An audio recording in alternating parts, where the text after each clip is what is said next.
मैं दिखने में अच्छी नहीं थी, मेरा रंग भी साफ नहीं था, फिर भी एक बेहद खूबसूरत लड़के ने मुझसे शादी करने का हाँ कहा। जब ऐसा होता है तो खुद पर ही शक होने लगता है कि ये सच है या कोई सपना। मुझे लग रहा था कि मेरे साथ कोई धोखा हो रहा है, लेकिन वो मेरा वहम था। फिर कुछ ऐसा हुआ, मेरी शादी के कुछ दिन पहले मुझे उस लड़के की सच्चाई पता चली तो मेरे पैरों तले ज़मीन खिसक गई। मुझे विश्वास नहीं हुआ कि कोई ऐसा भी कर सकता है। मेरा नाम सुनीता है। मैं हमेशा से शर्मीले स्वभाव की थी, इस कारण कभी लड़कों से भी बात नहीं कर पाती थी। लेकिन मैं ये भी सोचती थी कि मेरे लिए कोई होगा, राजकुमार, जो घोड़ी पर चढ़कर मेरी ज़िंदगी में आएगा, मेरी बात सुनेगा। मैं उसी के इंतज़ार में थी। लेकिन आजकल दिल या मन साफ हो, उसे कोई फ़र्क नहीं पड़ता आप दिखते कैसे हैं या आपके पास कितना धन है। सब कुछ उस पर ही निर्भर होता है। मेरे पास दोनों ही नहीं थे, ना ही मैं दिखने में इतनी अच्छी थी और ना ही मेरे पास पैसे थे। मेरा रंग साफ नहीं था। मैं एक मिडिल क्लास फैमिली से हूँ। पिताजी का स्वर्गवास तब हो गया जब मैं 10 साल की थी। मेरी बड़ी बहन और मेरी जिम्मेदारी मेरी माँ पर आ गई थी। मेरी माँ ने जैसे तैसे मुझे इस काबिल तो बना दिया कि मैं अच्छे से अपना जीवन चला सकूं। कर्ज लेकर मेरी माँ ने मेरी बहन की शादी भी करवा दी।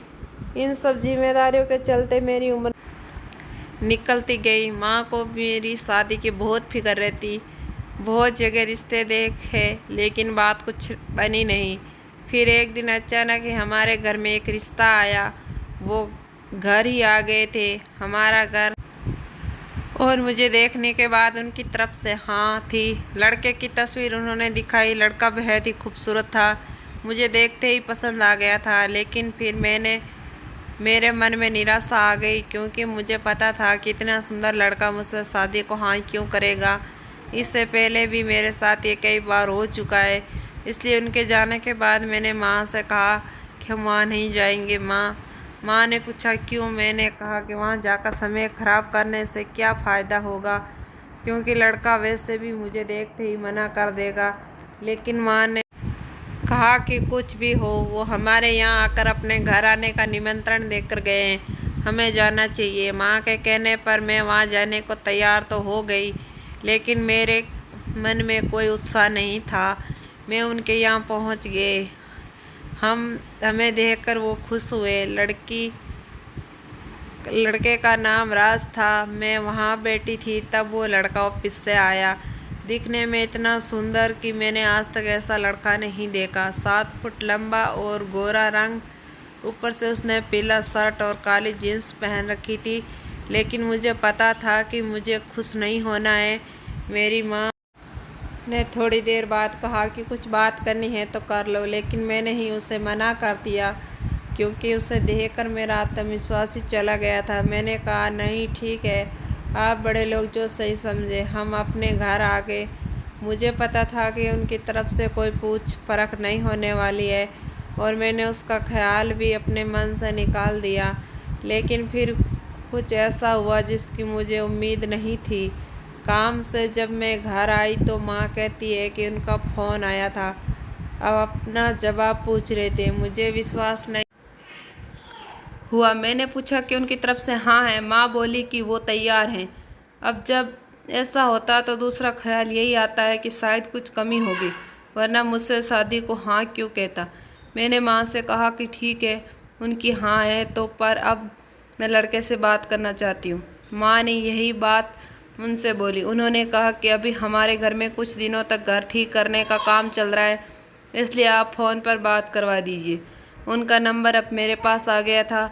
मैंने रात को उनको फ़ोन किया। उधर से हेलो बोला गया।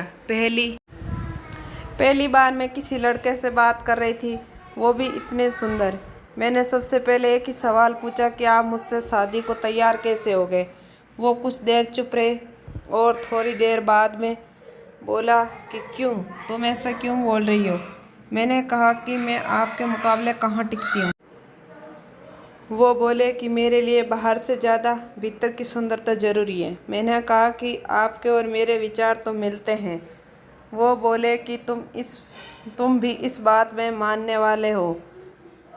मैंने बोला हाँ। बस उस दिन से मैं ही हवा में उड़ने लगी। प्यार में कैसा होता है ये आज तक मैंने सिर्फ सुना ही था, लेकिन जब सच में मुझे प्यार हुआ तो मुझे पता चला कि प्यार एक अद्भुत एहसास है। मुझे सबसे ज़्यादा उनकी आवाज़ से प्यार हो गया। हम लोग सिर्फ शाम को ही बात किया करते थे, वो भी सिर्फ 10 बजे तक। शादी के लिए तारीख पक्की हो गई।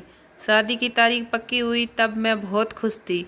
उस शाम जब मैंने फ़ोन किया तो मैंने उनसे पूछा कि कैसा लग रहा है आपको। उनकी तरफ से थोड़ी देर तक खामोशी रही। मैंने पूछा क्यों, आप खुश नहीं हो? उन्होंने कहा कि मैं तुमसे मिलना चाहता हूँ। मिलना मुझे भी था, लेकिन मैं कह नहीं पा रही थी, लेकिन उन्होंने बोल दिया। हम लोगों का मिलने तय हुआ। अगले दिन सुबह सुबह ही मेरी माँ मेरे कमरे का दरवाज़ा ज़ोर से बजा रही थी। मैं नींद से उठी। मेरी माँ को हमारे किसी परिचित से उस लड़की का सच पता चला। उसे सुनने के बाद मुझे पता चला कि इतना सुंदर होने के बावजूद उसने मुझसे शादी को हाँ क्यों कहा। आखिर वो भी मेरा फ़ायदा उठाना चाह रहा था।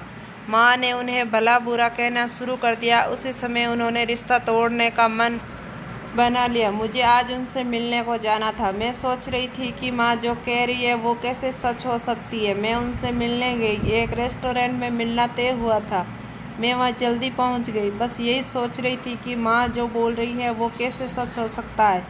कुछ देर बाद वो आया। उसके साथ में एक और लड़का भी था। वो दोनों मेरे पास आकर बैठ गए। राज के चेहरे पर एक डर था, घबराहट थी। मैंने उनसे पूछा कैसे हो? उन्होंने सिर्फ सर हिलाया। मैंने फिर पूछा कि मुझे क्यों बुलाई?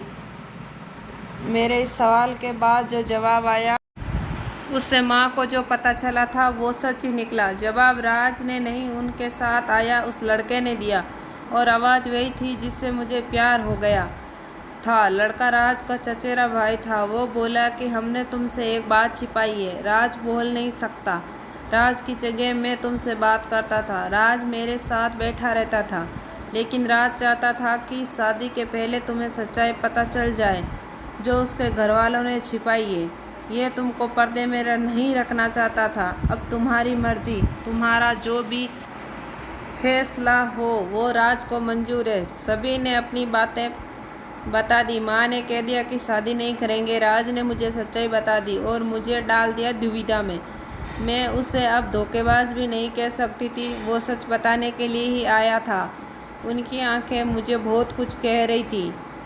मैं उनको मना कैसे कर सकती थी। मैंने उनका हाथ पकड़ा और कहा कि क्या आप भी मानते हो कि बाहर से ज़्यादा भीतर की सुंदरता ज़रूरी है? उन्होंने हाँ में सर हिलाया। मेरी माँ को मनाना थोड़ा मुश्किल था, लेकिन मैं जानती थी कि वो मान जाएगी। उसके घर वालों ने सच छिपाने के लिए माफ़ी मांगी। राज और मेरी शादी हो गई। बिना बोले भी वो बहुत कुछ बोलते हैं। प्यार में शब्द कहाँ ज़रूरी होते हैं, ये तो एहसास है।